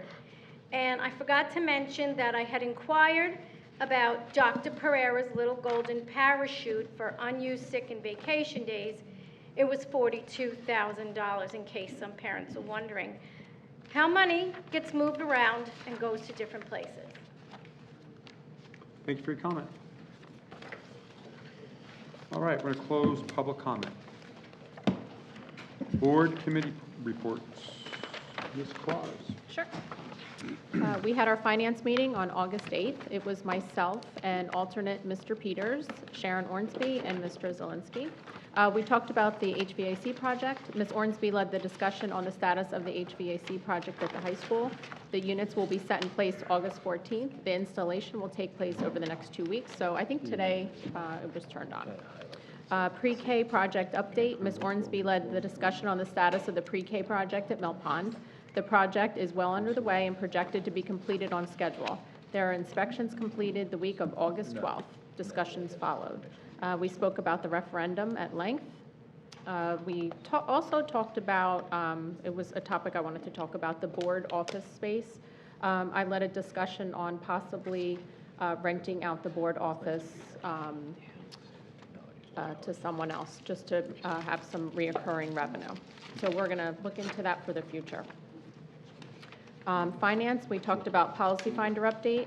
Ms. Ornsby updated the committee on the status of the Policy Finder contract. The company's still working to find coverage for the district. Yonder, these are the pouches for the phones. Ms. Ornsby led a discussion on the Yonder pouches that the district is considering purchase to use at the high school and the middle school. Ms. Ornsby updated the committee on the donations that the district has received, and we are still waiting for one more. Standard operating procedures, that's on the agenda tonight. She led a discussion on the standing operating procedures manual. The plan will be subject of a resolution on the August agenda. Purchasing manual.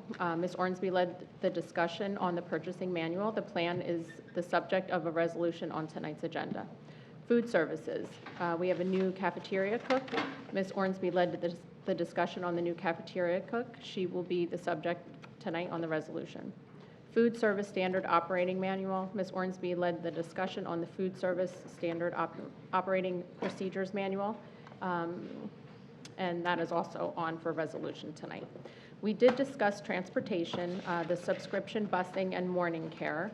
Ms. Ornsby led a discussion for morning care at the middle school. What we talked about, and things may have changed because it's been a few weeks, to have a stipend for someone to come in the morning, which would cost about $15,000 or $16,000.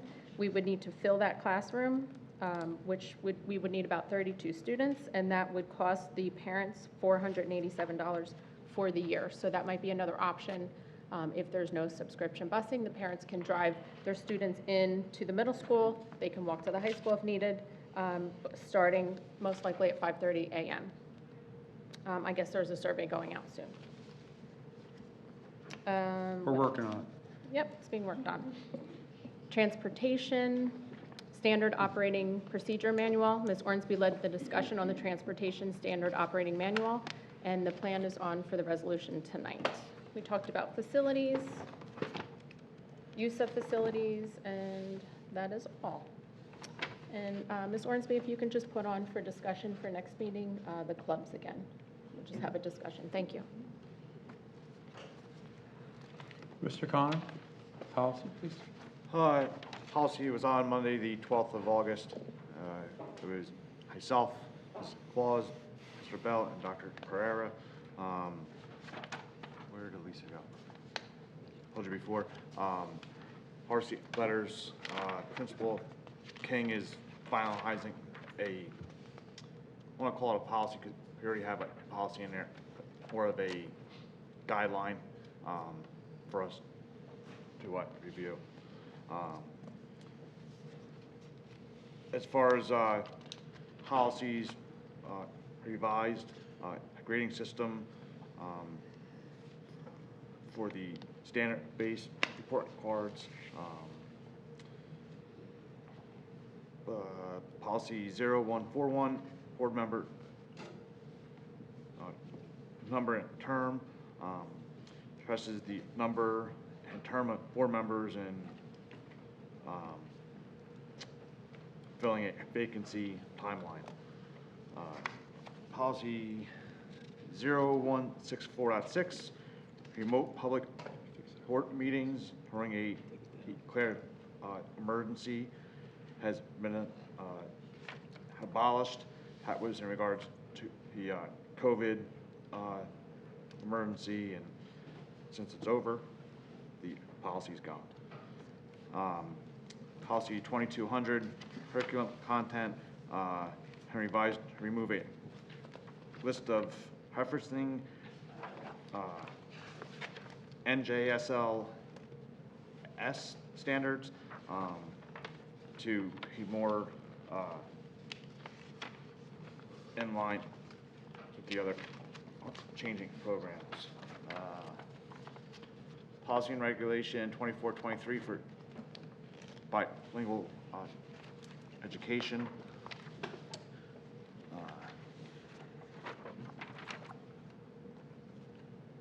The recent amendments address the services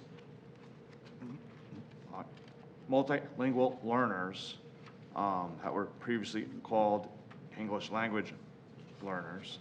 So just an update on that wording.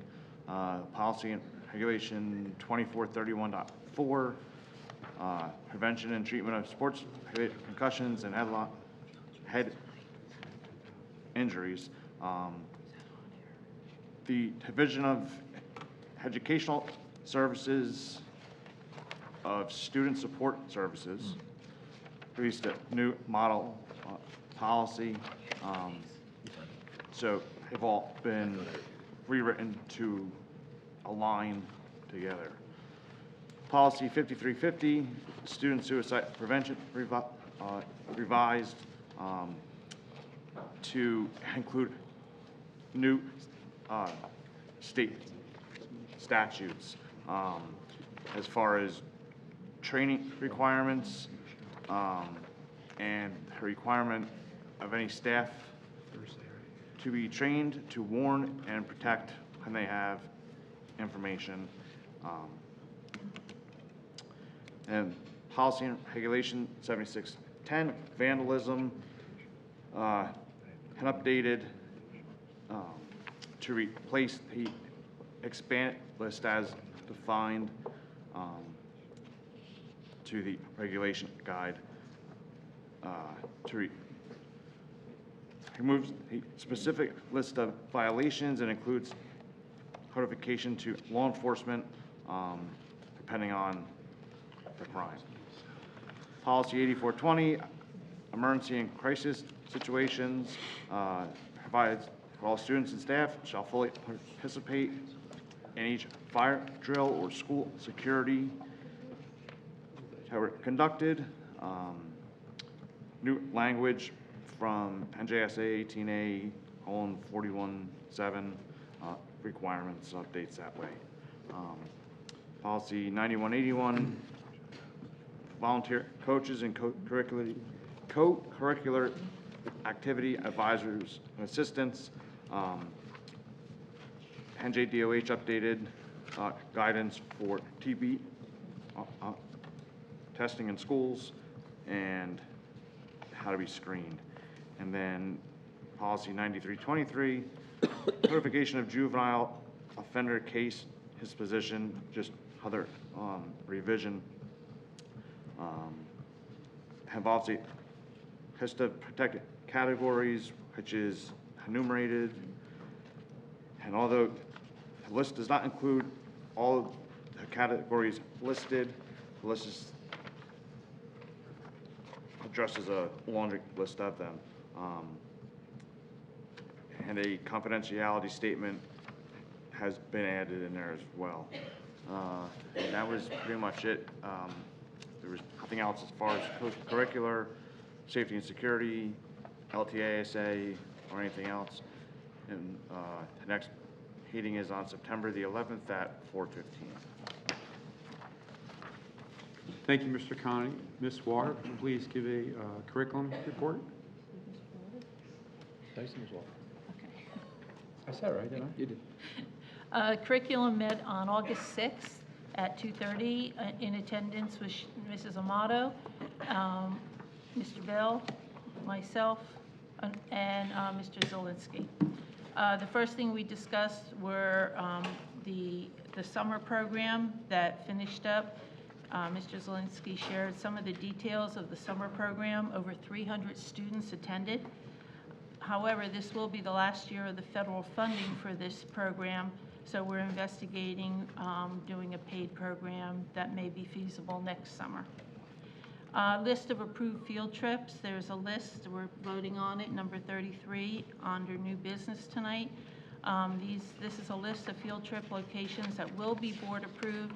However, due to budget cuts, many of those field trips won't occur this year, but there will be voted on just in case we get money and we go. Student parent handbooks, we're also voting on board, number 29. Student parent handbooks, the curriculum committee reviewed them. We have preschool, staff and student handbooks, the elementary, the middle school, high school, technology, and transportation. We also discussed, wait a minute. Okay. We also discussed the substitute handbook, program of studies for Lacey High School and Lacey Middle School. They're both being voted on tonight. The program of studies are really important. Parents especially, you should, if you need to look it up, it is online, right? Which? Program of studies. Yep, it'll be posted probably shortly. Because in those handbooks, you have wealth of information, including sequencing, credit attainment, and graduation requirements for each class. As reported tonight, Mr. Zelinski reported about the random drug testing. And then we had Mr. Dowd and Mrs. Malloy discuss the NJGPA results and the AP scores. Mr. Zelinski shared a copy of the virtual emergency learning plan that details how we would continue to educate students if they were required to stay home. This is required by the federal ESSER requirements. Curriculum text materials will be approved tonight, is on the agenda. We also discussed a memorandum of agreement with the committee that details the proposed relationship the high school will have with the Prevention of Teen Suicide organization. Staff members will be trained in the curriculum, which will be implemented largely in the health classrooms. We discussed 2 courses that are going to be offered at the middle school this year, History of New Jersey and Narrative Through Film Study. Want to applaud the ESY program with new supervisor Elise Spafford. Did a wonderful job running the program. Mr. Bond and Mrs. Krakowski have received positive feedbacks regarding her leadership. Technology, I'm not going to read all of them. They've been very busy, from desktop purchases, imaging, Chromebook purchasing, delivered, inventory, network printers being delivered, rebuild of print servers, and an array of other things. And that was our curriculum. Thank you. Thank you. Our next curriculum is September 10th. Thank you. Speak briefly regarding the superintendent search, the new one. We had 4 companies apply for our superintendent search. Mr. Zelinski will be filling in. We're looking to hire a new superintendent July 1st next year. We narrowed it down to 2 companies, and myself, Mr. Amato, and Mr. Bell were on that committee interviewing corporations. We brought 2 companies back for a second interview, and then we did a final interview and a final vote, and we approved the company. That's a local superintendent, has a ton of years' experience in Ocean County, knows a lot of people in Ocean County, and he lowered his price drastically for us, knowing that our financial situation. So next move on, we have a kickoff meeting with this gentleman, and myself, Ms. Klaus, and Ms. Amato are on the actual superintendent search committee. This gentleman, last time, he worked for Manalapan. Manasquan. I'm sorry? Or Manasquan, thank you. Manasquan, they have, was it 85 applicants? Do you remember, Yeah. Sal? Is that what it Yeah, was? about that It was number. 85 applicants, and this gentleman goes through all the applicants, reads them through all their surveys and their resumes and their applications, narrows it down to 15 candidates, his top 15 recommendation, top 10 recommendation, and top 5 recommendation, and gives us the buckets to choose through. We do have the opportunity to read every application if we want to, in case one pops out in our committee's head, rather than what he presents to us. We have the opportunity to do that, to go through the applicants by ourselves through that. And our first meeting, like I said, is going to be Thursday, to the pop-off meeting to go through everything on what's going on with that. That being said, superintendent report. No, just post comment. My only comment there is that if you see somebody of our 12-month employees, please thank them.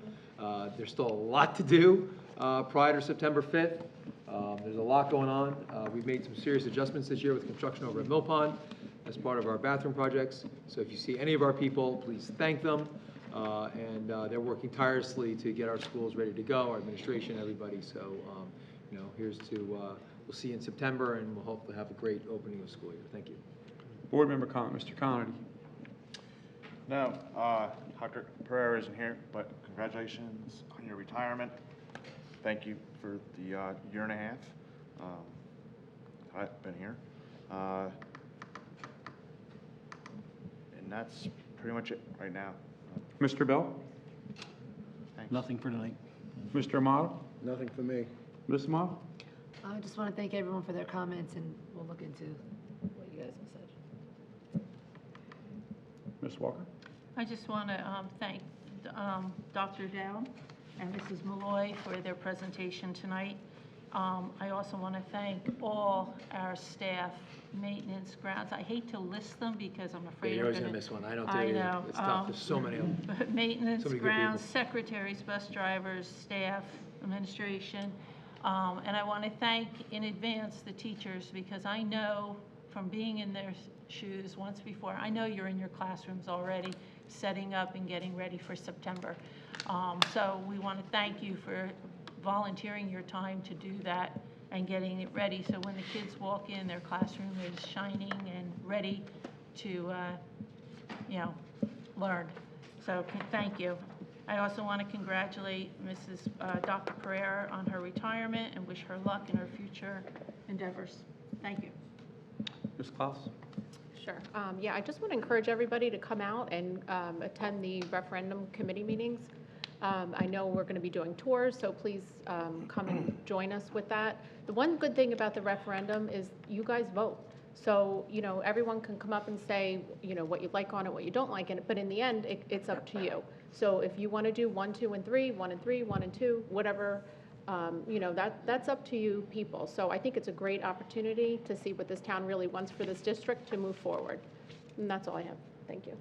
And to tie on to that, those meetings are going to vary from all different times. We understand what people are working, whatnot. We're going to have some, hopefully some Saturday meetings possibly. I'd like to possibly do professional day meetings when there's no students in the building. So our seniors can come during the daytime possibly, because I know some people don't like driving at night. We're going to be giving tours of the schools and the buildings, showing what we want to repair and what we want to fix. And again, we're not asking for all brand new buildings.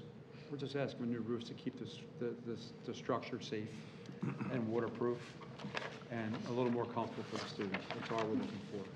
We're not looking for, a jacuzzi on the 10th floor and all that stuff and a pool and whatnot. But other than that is it. Resolutions.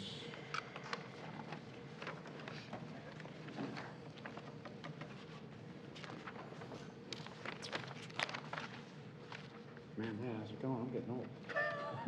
I'm like, thank you. We got cheaters? Oh, let's go. You're the best. Thank you. Meeting minutes, A1. Can I have roll call, please? We need a motion. I'm sorry, motion, please. Motion. Second. Roll call, please. Mr. Bell? Here. Mrs. Armato? Yes. Yes. Sorry, I didn't even He's notice that saying either. yeah. Yeah. Sorry, Mr. Conity? Yes. Threw me off. I was like, what? Yes, I have to abstain on the special meeting? Thank you. Mrs. Walker? Yes. Mr. Armato? Yes. Mrs. Claus? Yes. Mr. Peters? Yes. Page 2, A2, list of bills for August. Motion? Can I have a second, please? Second. Roll call, please. Mr. Bell? Yes. Mrs. Armato? Yes. Mr. Conity? Yes. Let's see if they're abstaining. Yes. Mr. Conley, can you look at that, please? Yeah. Thank you.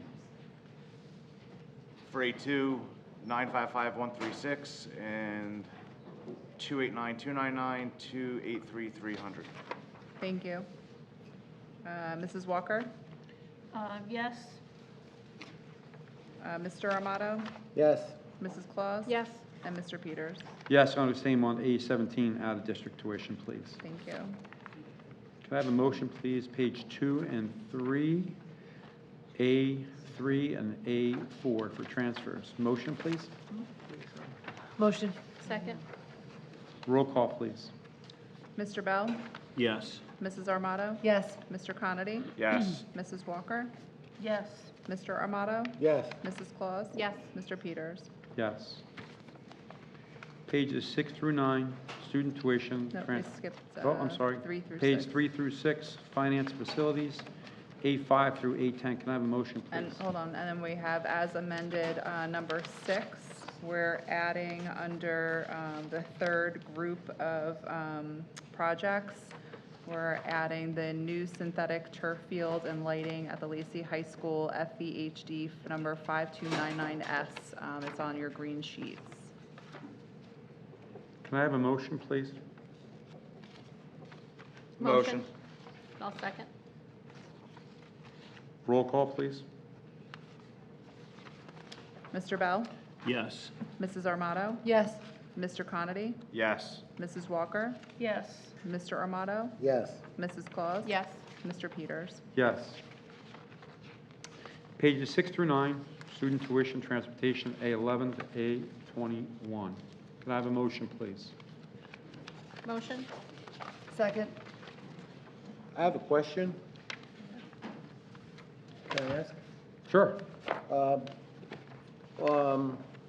Number 19, regarding student transportation, we have, can someone put this in a way I understand it? What is he telling me? Are we losing students or are we gaining students? No, we share transportation, so. Sharing transportation. Correct, yeah, so we do transportation for the VOC students, so. Okay. Yes. All right, thank you. But what we do is we all pick the run between the three of us. So we do it, we'll share, and it's no cost to us, but they take our kids. and We Okay. take their kids. Okay, very good, thank you. No extra cost to us. Good, Mr. Amato? I'm good, yeah? Can I have a motion, please? Page 6 through 9, A11 through A21. We have the motions. Can I have a second? Have it. Roll call, please. Mr. Bell? Yes. Mrs. Armato? Yes. Mr. Conity? Yes, but abstain on number 20. Haven't seen it. Okay, thank you. Mrs. Walker? Yes. Mr. Armato? Yes. Mrs. Claus? Yes. Mr. Peters? Yes, motion passes. Can we have a motion, please? Pages 9 through 10, A22 to A33. I'll move it. Second. Roll call, please. Mr. Bell? Yes. Mrs. Armato? Yes. Mr. Conity? Yes. Mrs. Walker? Yes. Mr. Armato? Yes. Mrs. Claus? Yes. Mr. Peters? Yes. Pages 10 and 11, policies and regulations, A34 to A35. Motion. Second. Roll call, please. Mr. Bell? Yes. Mrs. Armato? Yes. Mr. Conity? Yes. Mrs. Walker? Yes. Mr. Armato? Yes. Mrs. Claus? Yes. Mr. Peters? Yes. Page 11, got a HIB on A36. Can I have a motion, please? Motion. I'll second it. Roll call, please. Mr. Bell? Yes. Mrs. Armato? Yes. Mr. Conity? Yes. Mrs. Walker? Yes. Mr. Armato? Yes. Mrs. Claus? Yes. Mr. Peters? Yes.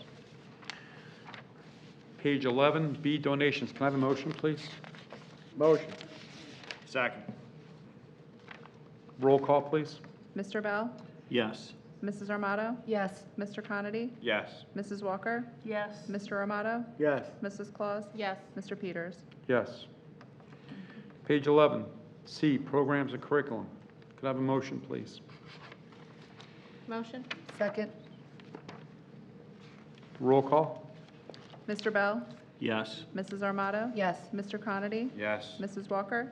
I have to abstain on Georgian Court University, but yes on the rest. Thank you. Mr. Armato? Yes. Mrs. Claus? Yes. Mr. Peters? Yes. Pages 12 through 19, D, certified personnel, D1 through D17. Can I have a motion, please? I have a question. Sure. What number? For the stipends, just a general question. I just was curious, there's so many variations in what people get paid stipends. How is that determined? Does anybody know that? I don't know that. Contractual, I believe. Yes. Yeah, it's contract. By contract? It could be length of service. There's numerous factors. It could be how long they've been in that position. Okay? Okay. Can I have a motion, please? Motion? Second. Roll call, please. Mr. Bell? Yes. Mrs. Armato? Yes. Mr. Conity? Yes. Mrs. Walker? Yes, and I'm going to abstain on number 6, Nicholas Medensky, and number 13, Nicholas Medensky. Thank you. Mr. Armato? Yes. Mrs. Claus? Yes. And Mr. Peters? Yes. Motion passes. Page 19 through 24, E, non-certified personnel, E1 through E13. Can I have a motion, please? Move. Second. Roll call, please. Mr. Bell? Yes. Mrs. Armato? Yes. Mr. Conity? Yes. Mrs. Walker? Yes. Mr. Armato? Yes. Mrs. Claus? Yes. Mr. Peters? Yes. Motion to adjourn? Yes. Motion second. Here. All in favor? Aye. Have an evening. Thank you.